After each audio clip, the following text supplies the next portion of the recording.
안녕하세요. 저는 MIT에서 방산공학을 연구하는 김도윤입니다. 오늘 여러분께 들려드릴 이야기는 제가 미국 국방부 컨퍼런스에서 직접 경험한 일입니다. 그날 한 미국 전략가가 한국은 들러리일 뿐이라고 조롱했죠. 하지만 제가 발표를 마쳤을 때 그 사람을 포함해 회의실에 있던 200명이 모두 일어나 박수를 쳤습니다. 도대체 무슨 일이 있었던 걸까요? 중국도 무서워하고 미국도 인정한 한국의 진짜 실력, 지금부터 들려드리겠습니다. 본 영상은 개인정보 보호를 위해 스토리를 재구성한 이야기입니다. 여기서 잠깐. 여러분들의 구독과 좋아요는 대한민국의 위대함을 널리 알리는 큰 힘이 됩니다. 2024년 9월 워싱턴 펜타곤 근처 컨벤션 센터에서 열린 아시아태평양 안보회의. 저는 한국 출신 방산 전문가 자격으로 참석했습니다. 회의실 분위기는 무거웠죠. 중국의 대만 침공 가능성이 높아지고 있다는 소식 때문이었어요. 그때 단상에 올라선 사람이 존 레퍼티 전 국방차관보였습니다. 백발의 거대한 체구에 날카로운 눈빛을 가진 그가 입을 열었죠. 중국이 대만을 침공하면 미국은 어떻게 대응해야 할까요? 일본은 미군 기지를 제공하니 도움이 됩니다. 하지만 한국은 어떨까요? 레퍼티가 저를 바라보며 냉소적으로 웃었어요. 한국은 북한 때문에 바쁠 테니까 대만은 신경 쓸 여유가 없겠죠. 결국 들러리 역할밖에 못할 겁니다. 회의실 곳곳에서 웃음소리가 터져 나왔습니다. 저는 가슴이 뜨거워지는 걸 느꼈어요. 하지만 감정을 억누르고 차분하게 손을 들었죠. 레퍼티 차관보님, 제가 한 가지 말씀드려도 될까요? 레퍼티가 어깨를 으쓱하며 대답했습니다. 물론이죠. 한국의 입장을 들어보고 싶네요. 저는 천천히 일어났습니다. 200명의 시선이 저에게 집중됐죠. 이때 저는 마음속으로 다짐했어요. 오늘 이 자리에서 한국의 진짜 실력을 보여주겠다고 말이죠. 레퍼티 차관보님 말씀이 맞습니다. 하지만 한 가지 빠진 게 있어요. 저는 노트북을 열고 화면을 프로젝터에 연결했습니다. 중국의 군사력이 정말 무서운 수준일까요? 겉보기와 실제는 다릅니다. 첫 번째 슬라이드에 중국 항공모함 야오닝우와 산둥우 사진이 나타났어요. 중국이 자랑하는 항공모함들입니다. 하지만 이들에게는 치명적 약점이 있죠. 스키점프 방식의 이함 시스템이에요. 미국의 증기 캐터펄트나 전자기 캐터펄트에 비해 효율이 30%나 떨어집니다. 회의실이 조용해졌어요. 레퍼티의 표정도 진지해졌죠. 더 중요한 건 정비 능력입니다. 중국 항모는 출항 후 6개월이면 반드시 드라이독에 들어가야 해요. 하지만 미군 항모는 18개월 연속 작전이 가능하죠. 두 번째 슬라이드에는 중국의 대한미사일 배치도가 나왔습니다. 중국이 자랑하는 AEAD 전략, 즉 접근 거부 지역 거부 체계입니다. 동풍 21D 미사일로 항모를 잡겠다고 하죠. 하지만 이 미사일들에는 심각한 문제가 있어요. 저는 레이저 포인터로 화면을 가리켰습니다. 실시간 표적 추적 능력이 부족합니다. 시속 50km로 움직이는 항모를 맞추려면 위성과 레이더, 통신망이 완벽하게 연동돼야 해요. 하지만 중국은 아직 그 수준에 못 미쳐요. 회의실 분위기가 완전히 바뀌었습니다. 처음엔 의심스러워하던 참석자들이 고개를 끄덕이기 시작했어요. 그럼 대만 침공이 불가능하다는 말씀인가요?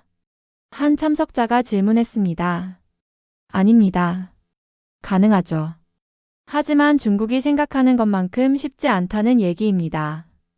특히 한 가지 변수가 있다면 말이에요. 레퍼티가 앞으로 몸을 기울였습니다. 무슨 변수 말인가요? 저는 미소를 지으며 대답했어요. 한국이 움직인다면 말입니다. 회의실이 술렁거렸습니다. 레퍼티가 코웃음을 쳤어요. 한국이요? 한국이 뭘 할 수 있다는 거죠? 많은 분들이 그렇게 생각하실 겁니다. 하지만 제가 시뮬레이션 하나를 보여드릴게요. 저는 미리 준비한 기밀 영상을 재생했습니다. 국방과학연구소에서 제작한 실전 시뮬레이션이었죠. 화면에 대만 해협이 나타났어요. 중국 해군 함대가 대만을 향해 이동하고 있었습니다. 2024년 10월 시나리오입니다. 중국이 대만 침공을 시작했다고 가정해 봅시다. 미군 7함대가 출동하지만 중국의 AEAD 때문에 접근하기 어려워요. 화면 속에서 중국 함대가 대만 해안에 상륙 작전을 시작했습니다. 바로 이때 한국이 개입한다면 어떻게 될까요? 갑자기 화면 왼쪽에서 한국 해군 함정들이 나타났어요. KDX 이지스함과 최신형 잠수함들이었습니다. 한국 해군 1함대가 출동합니다. 현무3시 미사일 200발이 동시에 발사되어 화면 속에서 미사일들이 중국 함대를 향해 날아갔습니다. 중국 함정들이 연쇄 폭발을 일으키며 침몰했어요. 회의실이 조용해졌습니다. 모든 사람이 화면에 집중하고 있었죠. 더 중요한 건 이겁니다. 화면에 한국의 K9 자주포 부대가 나타났어요. K9 자주포 1개 대대가 제주도에서 사격을 시작합니다. 사거리 40km로 대만 해협 전체를 커버할 수 있어요. 폭발음과 함께 중국 상륙부대가 혼란에 빠졌습니다. 레퍼티가 놀란 표정으로 물었어요. 이런 시뮬레이션이 실제로 가능한 겁니까? 물론입니다. 한국의 현무 미사일은 이미 실전 배치됐어요. K9 자주포는 세계에서 가장 빠른 연사 속도를 자랑하죠. 1분에 6발, 지속 사격 시 분당 3발이 가능합니다. 저는 다음 슬라이드를 보여줬어요. 그리고 이것이 핵심입니다. KF-21 보람의 전투기가 출격하면 중국 공군의 J-20을 압도할 수 있어요. 스텔스 성능은 비슷하지만 전자전 능력과 미사일 성능에서 앞서거든요. 회의실의 분위기가 완전히 바뀌었습니다. 처음엔 의심하던 사람들이 진지한 표정으로 변했어요. 한국의 개입이 이렇게 중요한 변수라는 말씀이군요. 한 참석자가 중얼거렸습니다. 저는 고개를 끄덕였어요. 맞습니다. 한국은 단순한 동맹국이 아니에요. 판을 뒤집을 수 있는 게임 체인저입니다. 레퍼티가 팔짱을 끼고 말했습니다. 하지만 숫자로 보면 중국이 압도적이지 않습니까? 항모 세척 구축함 신척이 넘어요. 차관보님 말씀이 맞아요. 하지만 전쟁에서 중요한 건 숫자가 아니라 운용 능력입니다. 저는 새로운 자료를 화면에 띄웠어요. 미군 항모 11척 중 실제로 작전 가능한 건 몇 척일까요? 평균 4척입니다. 나머지는 정비나 승무원 훈련 중이죠. 참석자들이 고개를 끄덕였어요. 중국은 어떨까요? 3척 중에서 동시 출동 가능한 건 1척뿐입니다. 야오닝호는 훈련함이고 푸제노는 아직 시험 운항 단계거든요. 저는 다음 슬라이드로 넘어갔습니다. 더 중요한 사실을 말씀드릴게요. 미군 항모의 정비는 어디서 할까요? 당연히 미국 본토 조선소에서 하겠죠. 레퍼티가 대답했어요.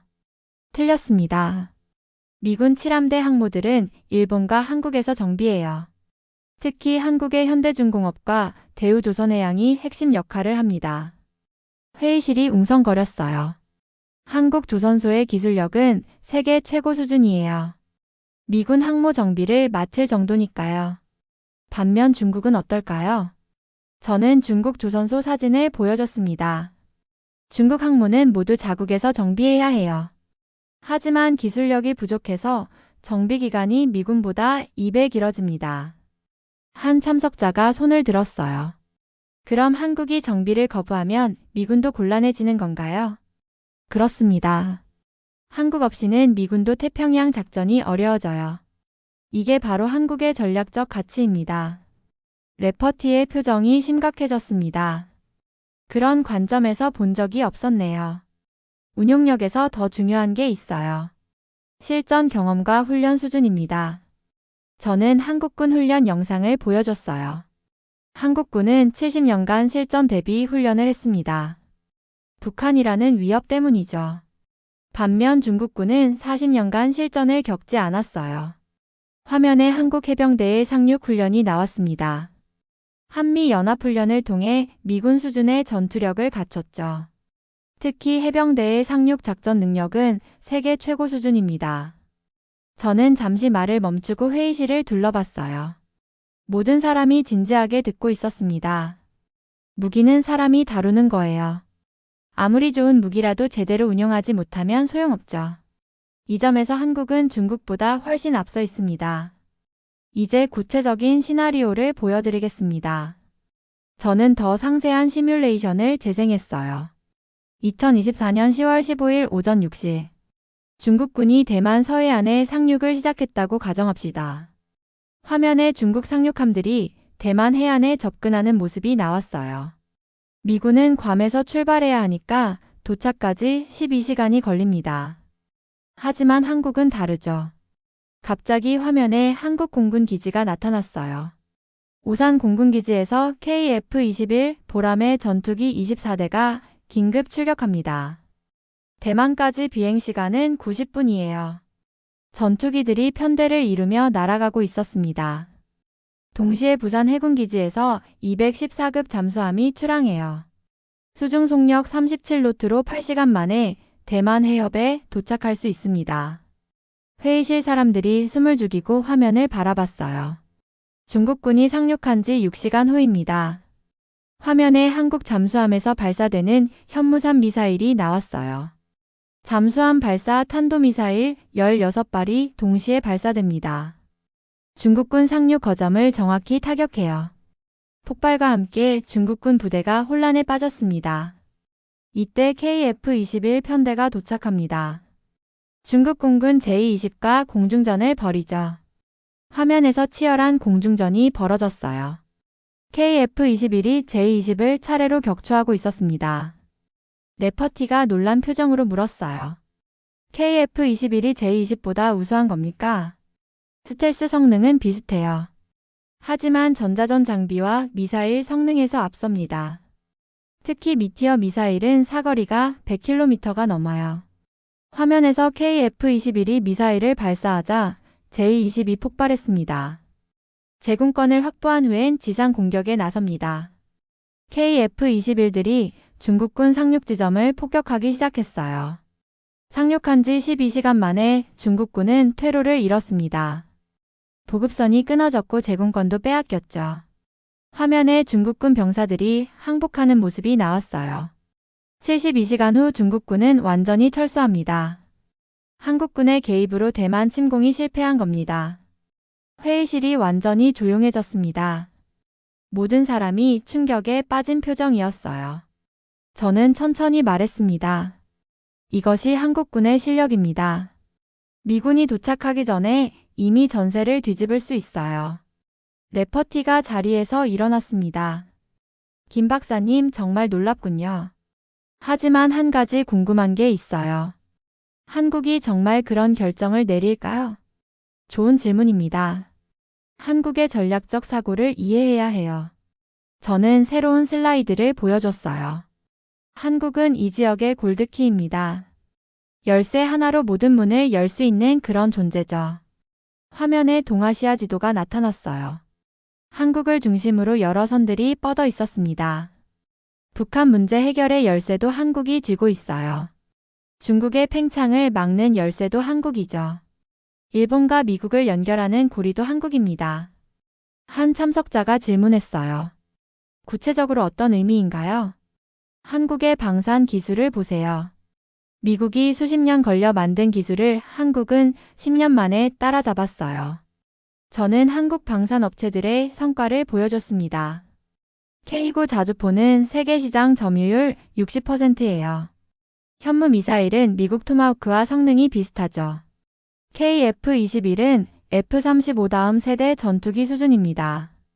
레퍼티가 고개를 끄덕였어요. 그런데 생산 속도가 다르죠. 미국은 F-35 한 대 만드는데 2년 걸려요. 한국은 KF-21을 1년 만에 만들 수 있습니다. 회의실이 술렁거렸어요. 정비 능력도 마찬가지예요.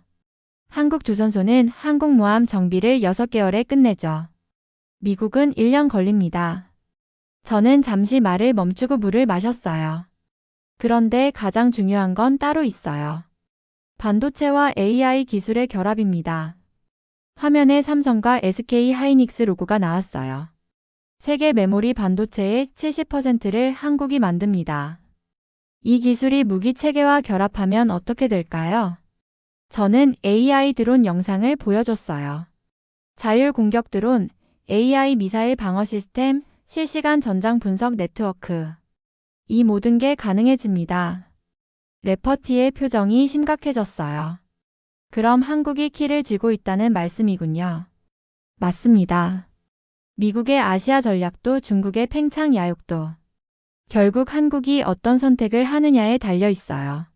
저는 마지막 슬라이드를 보여줬습니다. 한국은 더 이상 보호받는 나라가 아닙니다. 아시아의 균형을 만드는 나라예요. 갑자기 저는 목이 메는 걸 느꼈어요. 어린 시절 아버지를 따라 현대중공업 조선소에 갔던 기억이 떠올랐습니다. 잠깐 개인적인 얘기를 해도 될까요? 회의실이 조용해졌어요. 저는 천천히 말을 이어갔습니다. 제가 어릴 때 아버지는 울산 조선소에서 일하셨어요. 여름 휴가 때 따라간 적이 있었죠. 저는 어릴 적 기억을 떠올렸어요. 40도가 넘는 더위 속에서 아버지와 동료들이 망치질을 하고 계셨어요. 땀이 비 오듯 흘러도 멈추지 않으셨죠. 회의실 사람들이 집중해서 듣고 있었어요. 그때 저는 왜 이렇게 힘들게 일하시냐고 물어봤어요. 아버지가 뭐라고 하셨는지 아세요? 저는 잠시 말을 멈췄습니다. 눈가가 촉촉해졌어요. 도윤아, 우리가 만드는 이 배가 언젠가 세계 최고가 될 거야. 그때 네가 자랑스러워할 거다라고 하셨어요. 레퍼티를 비롯한 참석자들이 진지한 표정으로 듣고 있었습니다. 그 말씀이 맞았어요. 그때의 망치 소리가 오늘의 첨단 기술을 만들었습니다. 저는 손수건으로 눈가를 닦았어요. 한국 사람들은 그런 정신으로 일해요. 단순히 돈을 벌기 위해서가 아니라 자부심을 위해서죠. 회의실 분위기가 숙연해졌어요. K9 자주포를 만드는 한화 직원들, KF-21을 개발하는 KAI 엔지니어들. 모두 같은 마음입니다. 저는 다시 화면을 바라봤어요. 그래서 한국 무기들이 단순히 성능만 좋은 게 아니에요. 혼이 담겨 있거든요. 한 참석자가 코를 훌쩍였어요. 감정이 전달되고 있었습니다. 제가 MIT에서 공부하고 미국에서 일하지만 여전히 한국인이라는 게 자랑스러워요. 그 자부심이 오늘 이 자리에 서게 해줬습니다. 레퍼티가 고개를 끄덕이며 말했어요. 김 박사님의 마음이 전해집니다. 정말 감동적이네요. 저는 마지막 정리를 시작했어요. 결론적으로 말씀드리겠습니다. 대한민국은 단순한 동맹국이 아닙니다. 저는 회의실을 천천히 둘러봤어요. 한국은 아시아 태평양의 불침 항모예요. 움직이지 않지만 모든 걸 바꿀 수 있는 전략 거점입니다. 참석자들이 고개를 끄덕였어요. 미군 7함대보다 빠르게 현장에 도착할 수 있고 중국군보다 정확하게 타격할 수 있어요. 일본보다 안정적이고 대만보다 강력합니다. 레퍼티가 일어나며 말했어요. 김 박사님 말씀이 맞습니다. 우리가 한국을 너무 단순하게 봤네요. 한국의 선택 하나가 이 지역 전체의 운명을 바꿀 수 있어요. 그래서 골드키라고 부르는 겁니다. 저는 마지막 슬라이드를 보여줬어요. 태극기가 펄럭이는 모습이었습니다. 앞으로 아시아 전략을 짤 때 한국을 중심에 놓으세요. 한국 없이는 어떤 계획도 성공할 수 없어요. 그때 레퍼티가 박수를 치기 시작했어요. 한 명, 두 명. 곧 회의실 전체가 기립박수로 가득 찼습니다. 200명이 모두 일어나 박수를 쳤어요. 처음엔 의심하던 사람들도 조롱하던 사람들도 모두 감동받은 표정이었습니다. 한 구석에 앉아있던 CIA 관계자도 눈가가 붉어져 있었어요. 레퍼티가 단상으로 올라와 제 손을 잡았습니다. 김 박사님, 오늘 정말 큰 걸 배웠습니다. 이제 우리 전략을 다시 짜야겠어요. 한국을 중심으로 말이죠. 저는 미소를 지으며 대답했어요. 회의가 끝난 후 여러 참석자들이 명함을 건네며 추가 협의를 요청했습니다. 그날 제시도로 계속 편집 그날 저녁 호텔로 돌아가는 길에 아버지께 전화를 드렸어요. 아버지, 오늘 좋은 일이 있었어요. 무슨 일이냐? 아버지가 만드신 그 배들이 정말 세계 최고가 됐어요. 그리고 그 기술로 우리나라가 인정받았습니다. 전화 너머로 아버지의 웃음소리가 들렸어요. 다음 날 펜타곤에서 연락이 왔습니다. 한국을 포함한 새로운 아시아 전략 수립에 참여해달라는 요청이었죠. 레퍼티도 개인적으로 연락해왔어요. 김 박사님, 어제 집에 가서 아내한테 얘기했더니 한국 드라마를 더 열심히 봐야겠다고 하네요. 저는 웃으며 대답했어요. 드라마만이 아니라 한국의 모든 것이 세계 수준이에요. 그 후 몇 달 동안 미국에 대해 아시아 정책이 바뀌기 시작했습니다. 한국의 역할이 훨씬 중요하게 다뤄지기 시작했어요. 일본 언론도 한국의 숨겨진 실력이라는 제목으로 특집 기사를 냈습니다. 중국도 한국에 대한 시각을 바꾸기 시작했죠. 그날 회의에서 제가 보여준 건 단순한 데이터가 아니었어요. 한국인의 자부심과 역사, 그리고 미래에 대한 비전이었습니다. 한국은 더 이상 강대국들 사이에 끼인 작은 나라가 아니에요. 강대국들의 운명을 좌우하는 핵심 플레이어가 됐습니다. 그리고 이 모든 것이 가능했던 이유는 조선소에서 망치를 들었던 아버지 같은 분들, K9 자주포를 만드는 기술자들, KF-21을 설계하는 엔지니어들의 땀과 열정 때문이었어요. 오늘도 어딘가에서 한국의 미래를 만들고 있는 그분들께 감사드립니다. 그날 워싱턴에서 일어난 일은 단순한 회의가 아니었어요. 한국이 세계 무대에서 진짜 실력을 인정받는 순간이었습니다. 앞으로 더 많은 사람들이 한국의 진가를 알게 될 거예요. 그리고 그때마다 저는 이 이야기를 들려드릴 겁니다. 한국이 얼마나 대단한 나라인지를요. 오늘의 사연은 여기까지입니다. 지금까지 미라클 대한민국 저는 윤서였습니다. 여러분의 생각을 댓글에 작성해 주세요. 또한 대한민국의 위대함을 널리 알리기 위해 구독, 좋아요로 함께 해주세요. 오늘도 좋은 하루 되세요. 감사합니다.